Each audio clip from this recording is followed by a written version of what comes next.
Hello dear learners, एक बार फिर से आप सभी का वेलकम है आपके अपने छोट प्यारे से परिवार में। बात करते हैं कुछ और इडियम्स की और डिस्कशन स्टार्ट करते हैं आगे। Keep body and soul together, इसका मीनिंग क्या होता है? To maintain life. अब देखिए, बॉडी और सोल दो चीज़ें हैं, ठीक है। एक बॉडी है, दूसरा कौन है? सोल है। दो ही चीज़ें जिनसे मिल करके हमारी बॉडी बनी हुई है, और वो दोनों चीज़ें कौन कौन सी हैं? तो वो दोनों चीज़ें बॉडी और सोल हैं, ठीक है। अगर इसके बारे में बात करें तो जस्ट अ सेक, हाँ। तो बॉडी है और सोल है, तो इसका मतलब क्या है? आप लाइफ को मेंटेन तभी कर पाएंगे जब बॉडी और सोल दोनों चीज़ें साथ साथ चल रही होंगी। बॉडी मतलब बॉडी, सोल मतलब आप जानते हो आत्मा की बात करते हो, है ना। तो ये दोनों अगर एग्जिस्ट करेंगे तभी हम लाइफ को मेंटेन कर पाएंगे, ठीक है। इनमें से एक भी, जैसे मान लिया सोल ने डिपार्चर कर दिया, है ना, तो क्या केवल बॉडी एग्जिस्ट कर पाएगी? नहीं, है ना। तो वही कह रहा है, to maintain life these days because of rising prices is difficult to keep body and soul together. ठीक है, कह रहा है इस समय जिस तरीके से प्राइसेस बढ़ रहे हैं, प्राइसेस में जिस तरीके से हाइक है, तो उसकी वजह से बहुत ज़्यादा क्या है, सर्वाइवल डिफिकल्ट हो रहा है। या you can say like this कि कोविड के समय में खास तौर से सर्वाइव करना कितना कठिन हो जा रहा था। कठिन था, बहुत डिफिकल्ट था। रीजन, लोगों की जो जॉब्स थी वो चली गई थी, है ना। अनदर वन, बात करते हैं इन अ फ्लिटर। वैसे ये लास्ट टर्न पर डिस्कस किए थे, लेकिन एक बार फिर से इसको मैं बता देता हूँ। इसका मीनिंग होता है एक्साइटेड होना। अब फ्लटर करने का मीनिंग आप समझो, जैसे कोई बटरफ्लाई है, बटरफ्लाई के जो पंख हैं वो फ्लटर होते हैं जिस समय वो उड़ रही होती है ना। तो इसी से आप कह सकते हो कि इन अ फ्लटर मतलब कि पूरे स्पिरिटेड में है, पूरे जोश में जिस समय वो फ्लाई कर रही है। तो इसका मीनिंग क्या है? इसका मीनिंग है excited. My sister is in flutter today because she is going for the interview. तो बहुत ज़्यादा एक्साइटेड है क्योंकि वो इंटरव्यू के लिए जा रही है। जॉन्डिस द आइज, आई में जॉन्डिस हो रखा है। जॉन्डिस में आई जो होती है वो बेसिकली कैसी हो जाती है? येलो पड़ जाती है ना। तो जॉन्डिस में जो बॉडी होती है वो कैसी हो जाती है? येलो हो जाती है। तो वही कहना चाह रहा है, jaundice the eyes. Jaundice the eyes का मतलब देखो, एक होता है कि आप बिल्कुल फेयर तरीके से किसी चीज को देख रहे हैं, एक होता है बिल्कुल अनफेयर तरीके से आप वो कर रहे हैं। जैसे कोई जज है, कोई अंपायर है, वो क्या कर रहा है? वो बेसिकली अगर बात करें तो वो खास तौर से प्रेजुडाइस है ना। कहते हैं किसी भी जज को, किसी भी अंपायर को प्रेजुडाइस नहीं होना चाहिए, बायस नहीं होना चाहिए। तो if they are bias, if they are bias, they have jaundiced eyes, है ना। तो वो कैसे, अगर वो बायस्ड हैं तो आप ये कह सकते हो वो जॉन्डिस्ड आइज के तरीके बिहेव कर रहे हैं। तो you must not evaluate the success of your rivals with a jaundiced eyes. तो अपने राइवल्स को कभी भी जॉन्डिस आइज के तरीके से आप नहीं देख सकते। तो जॉन्डिस आइज का मीनिंग समझ आ गया होगा। इसका मतलब किसी के प्रति कैसा होना? अनबायस ना होना, बायस्ड होना, पक्षपाती होना, ठीक है। जैसे आप एक वन वर्ड सब्स्टिट्यूशन का एक वर्ड आता है नेपोटिज्म, जिसके बारे में आप बात करते हो, भाई भतीजावाद है। Keep at an arm's length, भुजा भर की दूरी बना करके रखना, है ना। तो मीन्स क्या, अपने से दूर रखना चाह रहा हो किसी को, है। तो इसका मीनिंग क्या है? कीप एट अ डिस्टेंस, दूरी बना करके रखना, दूरी मेंटेन करके रखना, ठीक है। ठीक, जैसे आप कहते थे ना, 2 गज दूरी मास्क है जरूरी है। तो कुछ उसी तरीके की बातें हैं। तो इसी तरीके से जैसे मान लो कोई बहुत ही बुरा व्यक्ति है, ठीक है, बहुत ही ज्यादा बैड इन्फ्लुएंस पर्सन है, निगेटिव व्यक्ति है खासतौर से, उससे आपको क्या करना है? दूरी बना करके रखना है। तो selfish people should always be keep at an arm's length. जो बहुत ज्यादा सेल्फिश लोग हैं, ठीक है, जो बहुत स्वार्थी लोग हैं, उनसे आपको दूरी बना करके रखनी चाहिए। Keep the wolf from the door, है ना। वुल्फ खास तौर से सिंबल है हंगर का। इसको अगर आप कहोगे तो ये सिंबल है किसका? हंगर का, है ना। कि जैसे मान लो कोई वुल्फ आपके दरवाजे पर आ गया, आपके पास खाने के लिए वैसे भी नहीं है और वो भी भूखा है ना।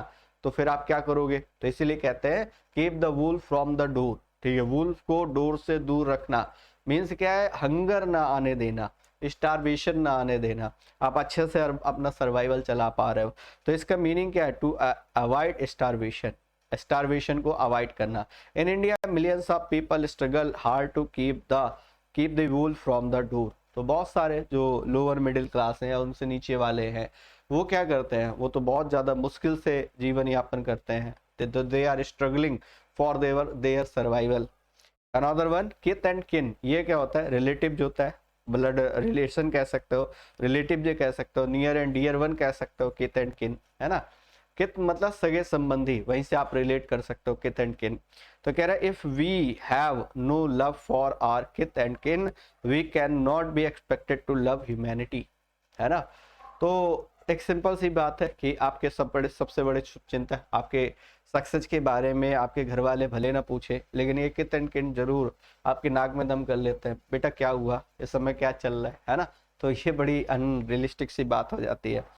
Net the bro, net the bro का मतलब कुछ इस तरीके से कि आप बहुत ज्यादा जो ब्रो हैं उनको बहुत ज्यादा क्या उनमें रिंकल्स आ रही हैं, ठीक है। तो आप किसी चीज को लेकर के बहुत ज्यादा वरीड है कि ये हो पाएगा नहीं हो पाएगा, है ना। तो वही कह रहा है टू फ्राउन, टू फ्राउन, ठीक है। Her mother in law always knit the brow at everything she does, ठीक है। तो जो भी वो करती है उसको लेकर के वो बहुत ज्यादा चिंतित होती है कि वो कर पाएगी या नहीं, है ना। तो निट द ब्रो का मतलब आप ये जानते हो, सिंपल सी बात है, समझ पाओगे, है। वैसे तो मतलब गर्ल्स या लेडीज की अगर बात करें तो मतलब बिल्कुल कदम से कदम मिला करके चलने की बात करती हैं लेडीज, है ना, आज के समय में भी। लेकिन एक एक चीज है जिसमें वो बहुत पीछे रह जाते हैं, जैसे ही मतलब उनके कह सकते हो आप ब्रो के या कह सकते हो मूंछों के बाल बड़े हो जाते हैं, उसमें वो कंपटीशन नहीं करना चाहती मेल से, है। उसमें वो तुरंत पार्लर की तरफ भागती हैं। Kick the bucket, part of जो वापस चलते हैं, किक द बकेट, है ना। किक द बकेट का मतलब होता है टू डाई, ठीक है। इसका मीनिंग जरा समझने की कोशिश करिएगा। जैसे मान लो सपोज दैट कोई पर्सन है जो बकेट के ऊपर खड़ा होकर के सुसाइड करने जा रहा है ना।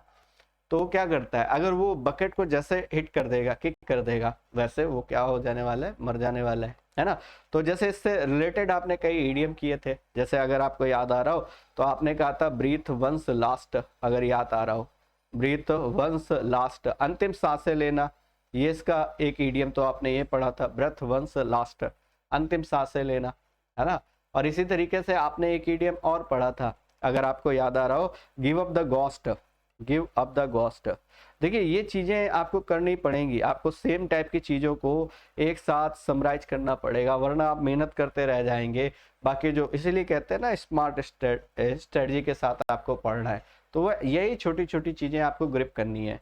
तो किक द बकेट कह ले, या फिर ब्रीथ वंस लास्ट कह ले, या गिव अप द गोस्ट कह ले, तीनों का मीनिंग सेम है। इसका मीनिंग हो गया to die. He kicked the bucket after long illness in the prime of his life। जैसे जॉन मिल्टन की बात करते हो, है ना, वो प्राइम ऑफ लाइफ में ही 42-43 के एज में उनकी डेथ हो जाती है ना। तो वो उनका प्राइम समय था जिस समय वो बहुत कुछ कर सकते थे, है। तो होप सो बात समझ में आ गई होगी। Another one, keep up appearance, keep up appearance मतलब क्या है, कीप अप बनाए रखना, अपीयरेंस का मतलब लुक। जैसे एक व्यक्ति के जीवन में क्या चल रहा है, आप उसके कई ऐसे पुरुष होते हैं, कई ऐसे, जैसे खासतौर से आप मेंस के बारे में ये बात कहते हो, ठीक है, मेन के बारे में ये बात कहते हो कि वो रोते नहीं है, है ना। लेकिन एक्चुअली अगर देखा जाए तो बैक एंड में हो सकता है उसकी लाइफ में बहुत उथल पुथल चल रही हो, है ना, बहुत अप्स एंड डाउन्स चल रहे हो, ठीक है, स्टेबल ना हो, लेकिन वो उसका अपीयरेंस ऐसा है कि उसको देख करके आपको पता नहीं लग पाएगा कि एक्चुअल में सिचुएशन क्या है। यही है कीप अप अपीयरेंस, है ना। तो मेंटेन आउटवर्ड शो, बाहरी लुक ऐसा बना करके रखा है उसने, ठीक है, कि मतलब उससे पता नहीं चल पा रहा है कि व्हाट इज गोइंग ऑन, है।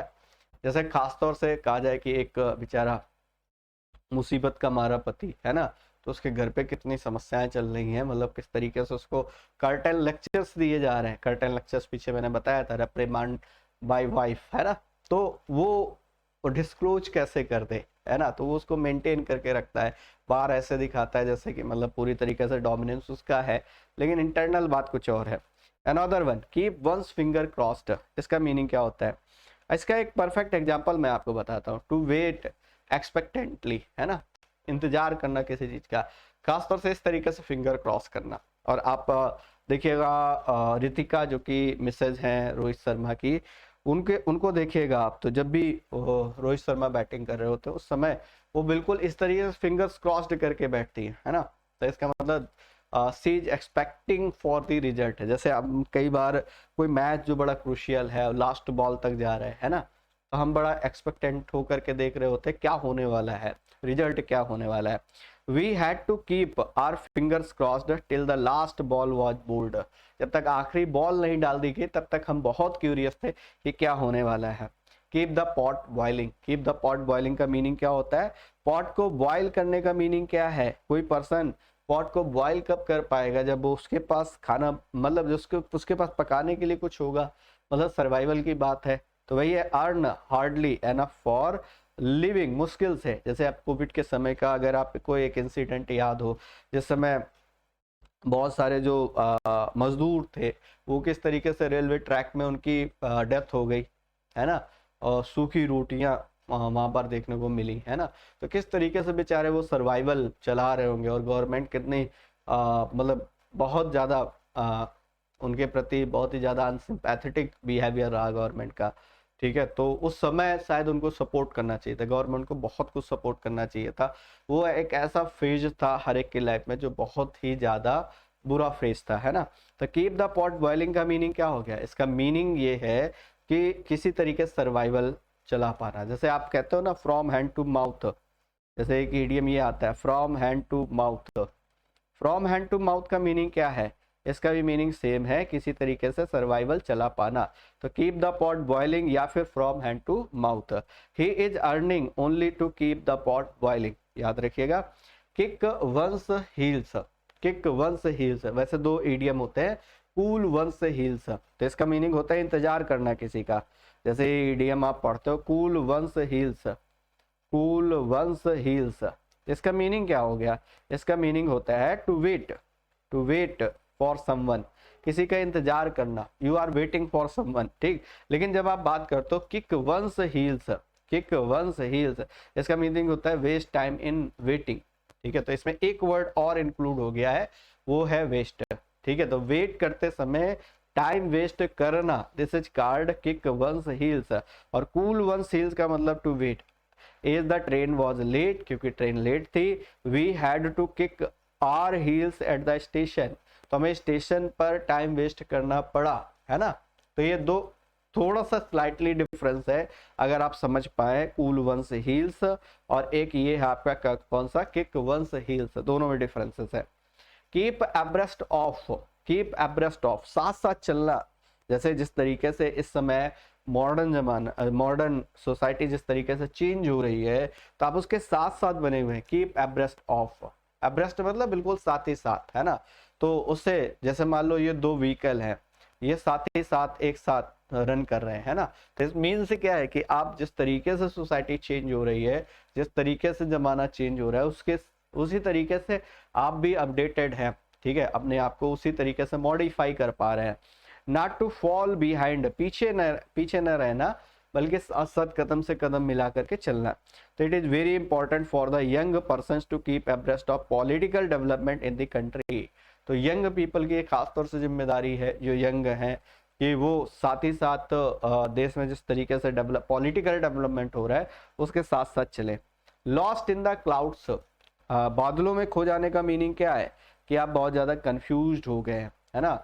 Lost in the cloud, under the cloud, और वो होता है कंफ्यूज, ये भी होता है कंफ्यूज, याद रखिएगा। लॉस्ट इन द क्लाउड का मतलब कंफ्यूज्ड।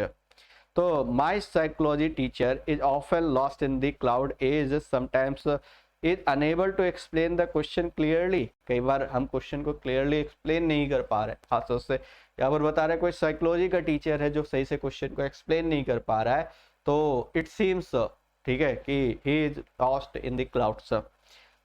नेक्स्ट लूज ग्राउंड, देखिए एक होता है गेन ग्राउंड, इसका मीनिंग होता है gain success.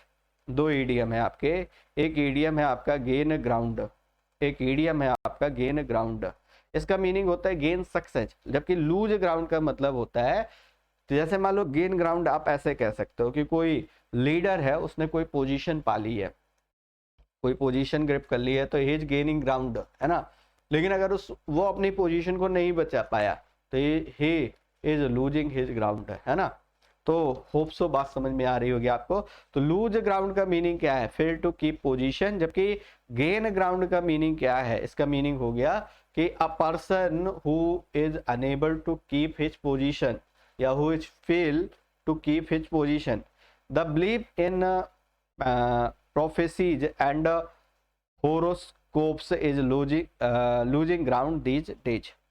Loaf in one sleeves, जब आप ऐसे ऐसे ऐसे हंसते हो ना, स्लीव्स लगा करके ऐसे, ठीक है, खासतौर से बचपन के दिनों में हम ऐसा करते थे, है, बचपन के दिनों में हम ऐसा करते थे कि मतलब टीचर कुछ बता रहे हैं और हमें हंसी आ रही है तो हम उस हंसी को रोकने के लिए कुछ ऐसे हाथ लगा करके हंसते थे। तो ये है लाफ सक्रेसली, चुपचाप हंसना। The students laughed in their sleeves at the teachers ignorance of the subject, है ना। तो होप सो याद रहेगा आपको।